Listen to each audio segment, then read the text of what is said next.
ഗോവധക്കേസിൽ 3 പേർക്ക് ജീവപര്യന്തം തടവും 18 ലക്ഷം രൂപ പിഴയും. കാസിം ഹാജി സോളങ്കി, സത്താർ ഇസ്മായിൽ സോളങ്കി, അക്രം ഹാജി സോളങ്കി എന്നിവർക്കാണ് സെഷൻസ് കോടതി ജഡ്ജി റിസ്വാന ബുഖാരി ശിക്ഷ വിധിച്ചത്.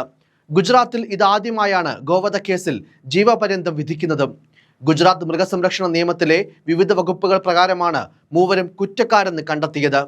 2023 പോലീസ് നടത്തിയ തിരച്ചിലിലാണ് 40 കിലോഗ്രാം പശുവിറച്ചി പിടിച്ചെടുത്തത്. ചരിത്രപരമായ വിധിയെന്നാണ് ഗുജറാത്ത് സർക്കാർ ശിക്ഷയെ വിശേഷിപ്പിച്ചത്.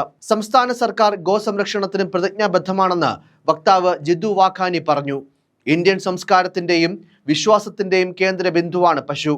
പശുവിനെ കൊല്ലുന്നത് പോലുള്ള കുറ്റകൃത്യങ്ങൾക്ക് സംസ്ഥാന സർക്കാർ ഒരു ദയയും കാണിക്കില്ലെന്നും അദ്ദേഹം പറഞ്ഞു.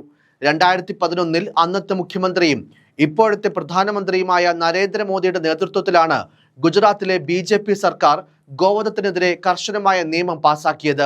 ജീവപര്യന്തം തടവെന്ന വ്യവസ്ഥയോടെ 2017 നിയമം ഭേദഗതി ചെയ്യുകയായിരുന്നു. പശുക്കളെ കശാപ്പ് ചെയ്യുന്നുവെന്ന രഹസ്യ വിവരത്തിന്റെ അടിസ്ഥാനത്തിലാണ് പോലീസ് അമ്രേലി സിറ്റിയിലെത്തി 3 പേരെ കസ്റ്റഡിയിലെടുക്കുന്നത്. റെയ്ഡിൽ 40 കിലോ പശുവിറച്ചിയും കശാപ്പിന് ഉപയോഗിച്ച കത്തിയും മറ്റു അവശിഷ്ടങ്ങളും കണ്ടെടുത്തെന്നും പോലീസ് പറയുന്നു. കാസിം സോളങ്കിയെ സംഭവ സ്ഥലത്ത് തന്നെ പിടികൂടിയെങ്കിലും മറ്റുള്ളവർ ഓടി രക്ഷപ്പെടുകയായിരുന്നു. പിന്നീടാണ് ഇവരെയും പിടികൂടിയത്.